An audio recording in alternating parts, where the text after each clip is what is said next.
Good morning student. आज मी प्राध्यापिका doctor आरती खडतकर, कला महाविद्यालय बुलढाणा। आज आपण BA भाग 1 मधील सेमिस्टर 1 मधील युनिट क्रमांक 5 मधील रिकार्डोचा खंड सिद्धांत, रिकार्डियन थेअरी ऑफ रेंट या घटकाचा आपण या ठिकाणी अभ्यास करणार आहोत।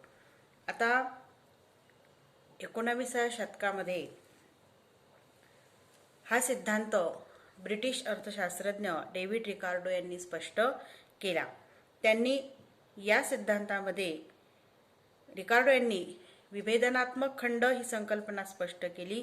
रिकार्डोचा खंड सिद्धांत हा परंपरागत खंड सिद्धांत या नावाने ओळखला जातो, म्हणजे क्लासिकल थेअरी ऑफ रेंट या नावाने सुद्धा ओळखला जातो। म्हणून खंड सिद्धांत मांडण्याचे श्रेय रिकार्डो यांना दिले जाते। म्हणून रिकार्डोने आपला खंड सिद्धांत पुढील 2 लागवडीसाठी मांडलेला आहे। त्यातला पहिला प्रकार आहे तो विस्तृत लागवडीतील खंड आणि दुसरा आहे सखोल लागवडीतील खंड। आता विस्तृत लागवडीतील पहिला घटक आपण या ठिकाणी बघणार आहोत, विस्तृत लागवडीतील खंड। आता विस्तृत लागवडीतील खंड हा भूमी हा गुणात्मक दृष्ट्या भिन्न असते ह्या वैशिष्ट्यावर आधारित आहे। बघा, आपण भूमीची वैशिष्ट्ये बघितली होती। त्या वैशिष्ट्यामध्ये हा वैशिष्ट्य होतं की भूमी ही गुणात्मक दृष्ट्या भिन्न असते।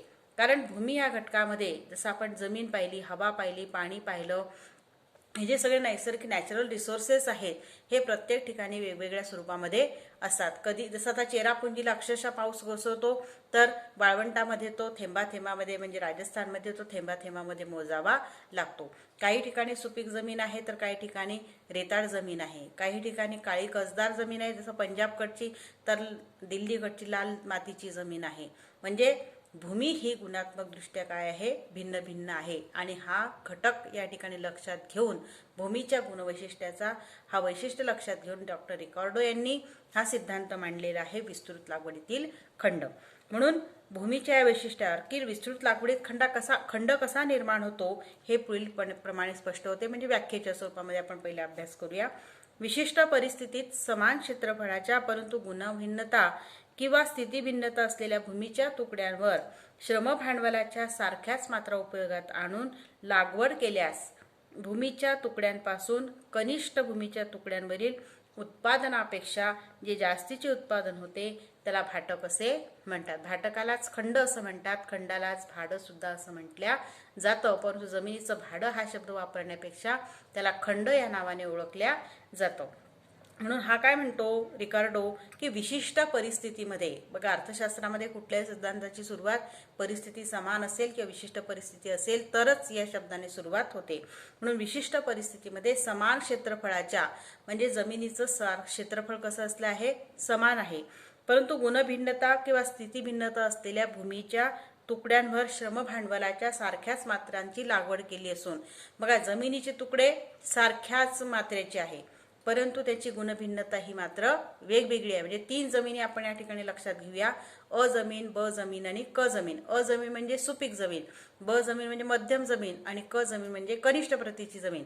आणि ह्या तिन्ही तुकड्यांवर श्रम भांडवलाच्या सारख्याच मात्रा जर आपण केल्या तर येणारं उत्पादन मात्र निश्चितच तिन्ही जमिनीपासून वेगवेगळ्या स्वरूपाचं येणार। म्हणजेच चांगल्या जमिनीपासून चांगलं उत्पादन, मध्यम स्वरूपाच्या जमिनीपासून मध्यम उत्पादन आणि कनिष्ठ जमिनीच्या पासून येणारं उत्पादन हे कनिष्ठ स्वरूपाचं। म्हणजे थोडक्यात काय की भूमी ही गुणात्मक दृष्ट्या भिन्न असते हे या वैशिष्ट्यावर आधारित रिकार्डोनी आपला हा विस्तृत लागवडीतील खंड सिद्धांत मांडण्याचं श्रेय घेतलेलं आहे। म्हणजे सीमापूर्व जमिनीपासून मिळणारे उत्पन्न व सीमांत जमिनीपासून मिळणारे उत्पन्न यातील फरक म्हणजे खंड होय। सीमापूर्व म्हणजे जमिनीच्या आणि सीमांत म्हणजे काय की शेवटच्या नगापासून मिळणारी उपयोगिता, म्हणजे चांगली जमिनीपासून मिळणारं उत्पन्न आणि चांगल्या जमिनीपासून न चांगल्या असलेल्या जमिनीपासून मिळणारं उत्पन्न, या दोघातील तफावत म्हणजे खंड होय। आता जेव्हा सर्वात निकृष्ट प्रतीच्या जमिनीवर लागवड केली जाते तेव्हा त्या जमिनीला सीमांत जमीन असं म्हटल्या जातं।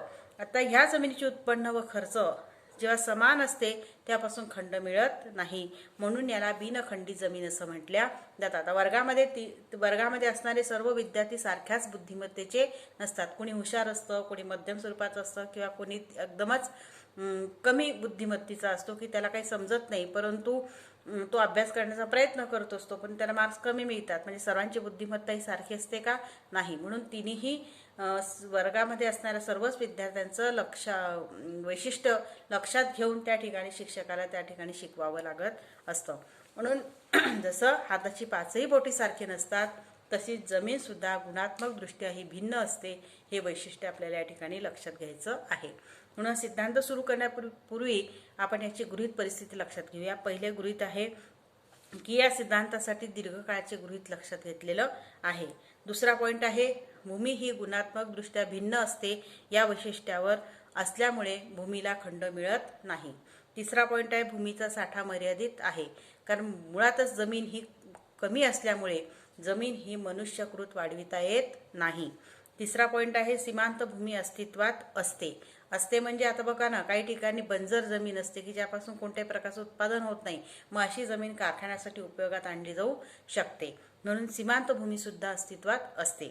नंतर हे खंड फक्त भूमीलाच मिळतो, इतर घटकांना नाही. इतर घटक म्हणजे कोणते? फॅक्टर्स ऑफ प्रोडक्शन, भूमी, भांडवल, श्रम आणि संघटन. तर भूमी हा घटक असा आहे की या घटकालाच खंड मिळतो असं रिकार्डोचं मत आहे. उत्पादनाच्या इतर घटकांना खंड मिळत नाही.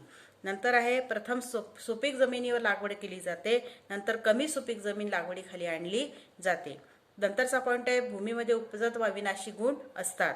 नंतर लोकसंख्येत एकसारखी वाढ होते. नंतरचा पॉईंट आहे शेतीमध्ये आरासी उत्पत्ती नियम लागू होतो. आरासी म्हणजे सीमांत उत्पत्ती नियम. जमिनीचा सातत्याने सतत जर उपयोग करून घेतला तर त्याचा कस कमी होण्याची शक्यता असते आणि पर्यायाने उत्पादन कमी होऊ शकतं. म्हणजेच शेतीमध्ये आरासी उत्पत्ती नियम लागू होतो असं या सिद्धांतात सुद्धा सांगण्यात येतं. धन्यवाद.